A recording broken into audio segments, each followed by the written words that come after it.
Good morning, students. This is Abjeet. In part 7 of this chapter, you will learn about the unification of Germany. Earlier, you learned that in what way uprisings occurred in different parts of Europe from 1830 to 1848. Those uprisings were base for the unification of large countries like Italy, Germany, and Britain.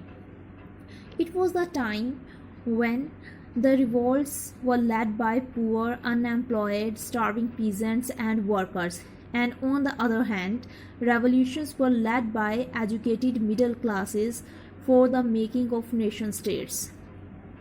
At that time, countries like Germany, Italy, Poland, Austria-Hungary were not united. They didn't exist as a nation states. Men and women of these areas who were liberal middle classes combined their demands for constitutionalism with national unification.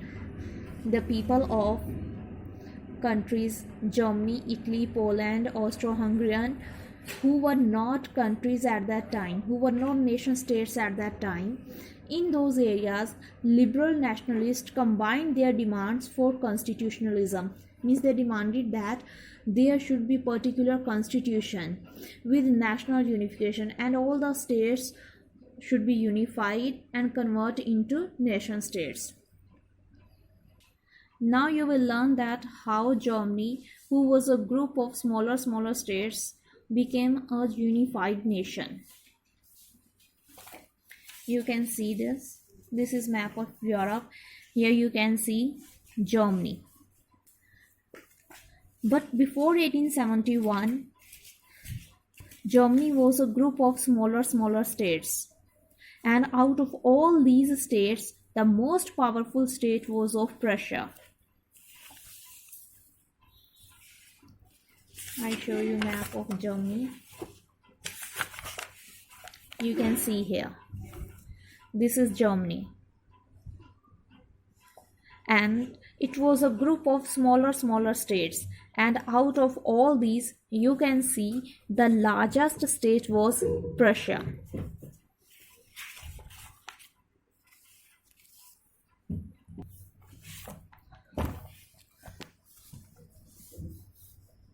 Process of unification of Germany.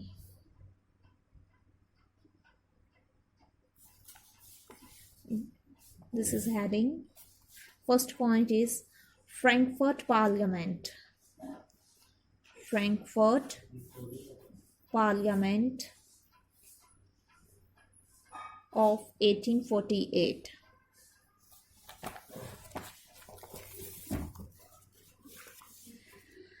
In the German regions, a large number of political associations whose members were middle-class professionals, businessmen, and prosperous artisans came together in the city of Frankfurt and decided to vote for all German National Assembly. In different parts of Germany, professionals, businessmen, prosperous artisans, they came together in the city of Frankfurt and voted for all German National Assembly. Then 831 elected representatives marched in a festive procession to take their place in Frankfurt Parliament. When these representatives were elected, then they met in the Frankfurt Parliament on 18th May 1848, which was convened in the Church of St. Paul. Convened means called upon. That parliament was called upon in the Church of St. Paul. They drafted a constitution for a German nation to be headed by a monarchy subject to a parliament. All these representatives drafted a constitution. At that time, ruler of Prussia, who was the most powerful state out of all the German states, was Frederick Wilhelm IV. Ruler was Frederick Wilhelm IV. He wanted the unification of Germany. Because Prussia was the most powerful state, So unification was to be done under the guidance of Prussia.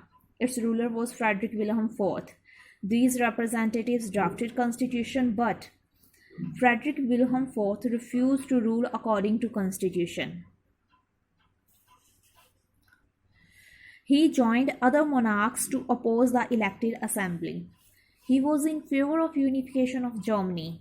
He wanted to be the ruler of unified Germany. He wanted that all the states of Germany should be unified, and he wanted to become ruler of unified Germany, but he was not ready to be a constitutional monarch. Means he was not ready to do work according to a constitution.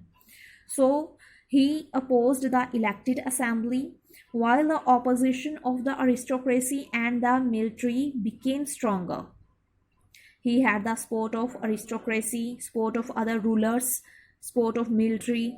The social basis of parliament eroded, and parliament could not stay in front of him. The one reason for defeat of parliament was more. The parliament was dominated by the middle classes, who resisted the demands of the workers and artisans. The parliament was dominated by wealthy people. They didn't accept the demands of the workers and artisans, and they didn't support to parliament, and consequently lost their support. In the end, troops were called in and assembly was forced to disband. Disband means to break up. The first effort for the unification of Germany was made in the Frankfurt Parliament of 1848. Businessmen, professionals, prosperous artisans, they elected members for German National Assembly. 831 members, elected representatives, met in Frankfurt Parliament, who was called upon in St. Paul Church on 18th May 1848. They drafted a constitution, but the ruler of Prussia refused to work as constitutional monarch. The unification was to be done under leadership of Prussia, but he refused to work as constitutional monarch, and parliament was eroded. Next.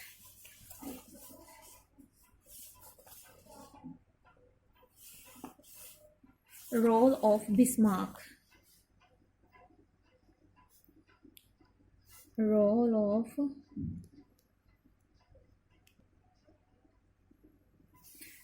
Bismarck.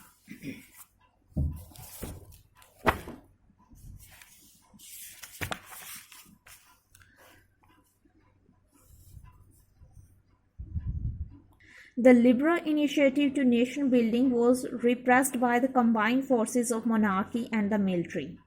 Frederick Wilhelm IV, who ruled over Prussia from 1840 to 1861, took help from other monarchs and military and suppressed to revolt, supported by the large landowners called Junkers of Prussia. What were the large landowners of Prussia called? Junkers.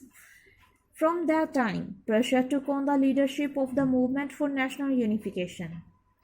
But it was Prussia who took the responsibility for the unification of German state. Its chief minister, Otto von Bismarck, was the architect of the process, and he carried out this process with the help of Prussian army and bureaucracy. Frederick Wilhelm IV ruled from 1840 to 1861. Later, Kaiser William I became the ruler of Prussia. At that time, its chief minister of Prussia was Otto von Bismarck. With the help of Prussian army and bureaucracy, he unified Germany. He was convinced that the unification of Germany could be achieved only by the princes and not by the people. He thought that princes of all the German states should be ready for the unification. People couldn't do anything in the unification. He wanted to achieve his aim by not merging Prussia into Germany, but rather by expanding Prussia into Germany.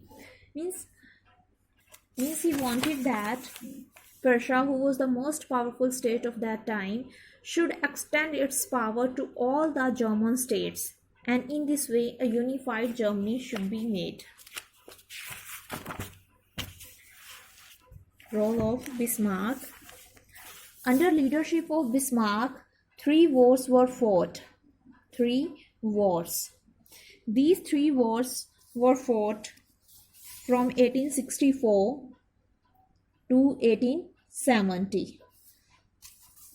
And these wars were fought with Austria, Denmark, and France, ended in Prussian victory and completed the process of unification.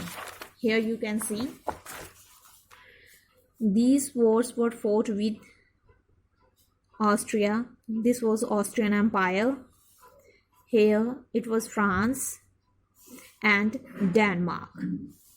Under the leadership of Otto von Bismarck, 3 wars were fought, which were spread over 7 years, and these wars were fought with Austria, Denmark, and France. And in all these 3 wars, Prussia got victory. At last, final unification of Germany. Final unification of Germany. On the bitterly cold morning of 18th Jan 1871, an assembly comprising the princes of the German states,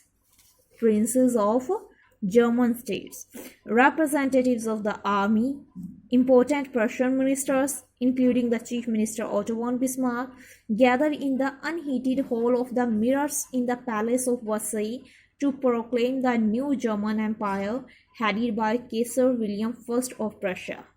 And finally, it was on 18th Jan 1871 that Germany was declared as a unified nation. All the princes of different German states, representatives of army, Otto von Bismarck, all of them gathered in the unheated hall of the Mirrors in the Palace of Versailles, and declared to Kaiser William I, who was at that time ruler of Prussia, as the ruler of unified Germany. Now, process of unification of Italy.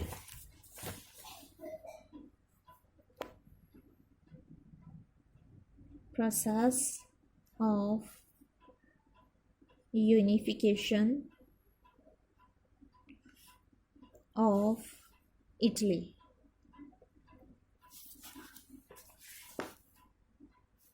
Italy, a fragmented state.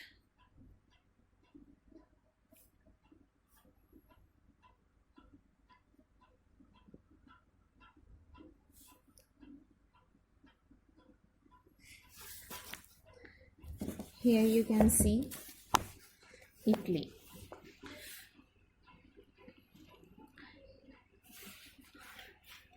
Italy was a fragmented state.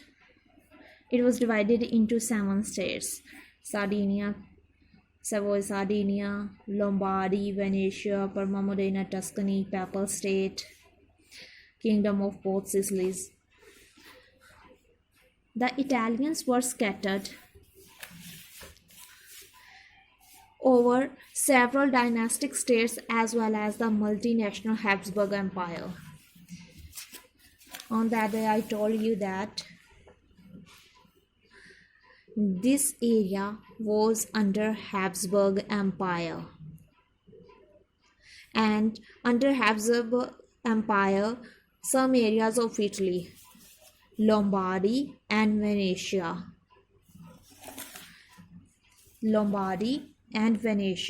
they were also part of the Habsburg Empire. Only one state, Sardinia Piedmont, was ruled by Italian princely house. Only one state was ruled by Italian princely house, that was Sardinia Piedmont. Lombardy and Venetia, they were under Habsburg Empire. Center was ruled by Pope, and the kingdom of both Sicilies was under the domination of the Bourbon kings of Spain. Even the Italian language had not accepted as one common form and still had many regional and local variations. Italy was a fragmented state. It was divided into 7 states. Out of these states, only one, Sardinia Piedmont, was ruled by Italian princely house, and rest, like Lombardy and Venetia, were under the control of Habsburg Empire. Papal state was ruled by Pope, and kingdom of both Sicilies by the Bourbon kings of Spain. In the unification of Italy, many revolutionaries played important role. First of all, I tell you about the role of Joseph Mazzini. I told you about Joseph Mazzini. He was Italian revolutionary, born in Geneva. He was a member of one secret society, Carbonari, and later he set up 2 more secret societies, Young Europe in Bern and Young Italy in Marseilles, and there were members from the different countries in his secret society. Joseph Mazzini had sought to put together a coherent program for a unitary Italian republic. He had formed a secret society, Young Italy, for the dissemination of his goal.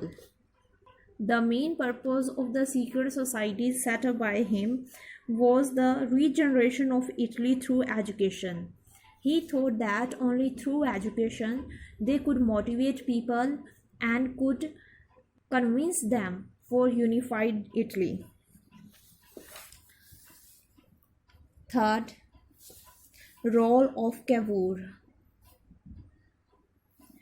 Cavour was the chief minister of Piedmont. He became chief minister in 1852. Cavour became the chief minister of Piedmont in 1852. He was neither a revolutionary nor a Democrat. Like many other wealthy and educated members of the Italian elite, he spoke French much better than he did Italian. Yes, he was neither a revolutionary nor a Democrat, but he is known as a real maker of Italy.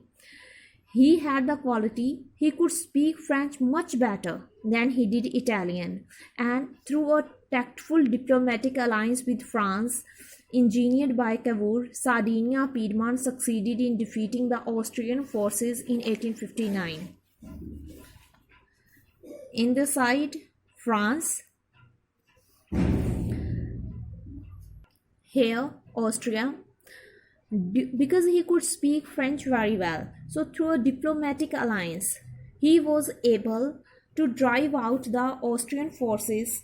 He defeated Austrian forces with the help of France in 1859, and in this way Lombardy was made as a part of Italy. After Cavour, role of Joseph Garibaldi.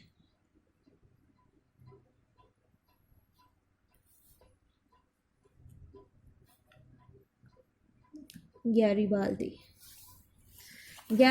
was the hero of red shirts.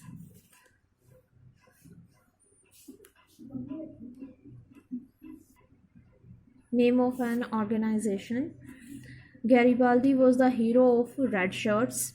In 1860, he marched into South Italy and the kingdom of Two Sicilies and succeeded in winning the support of local peasants in order to drive out the Spanish ruler.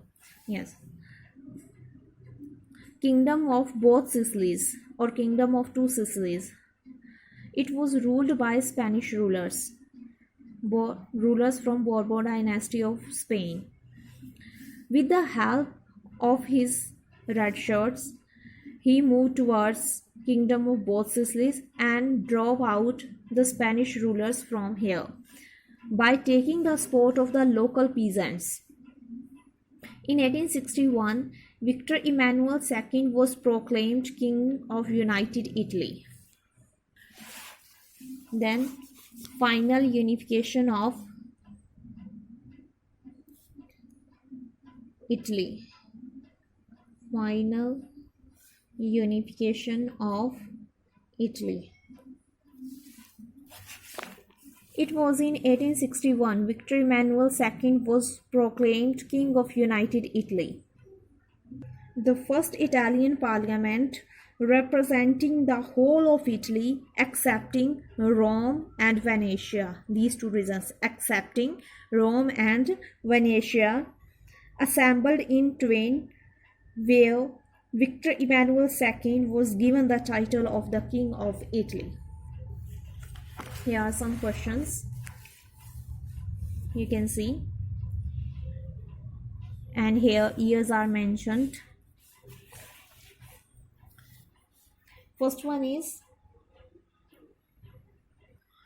which was the first region to become a part of unified Italy?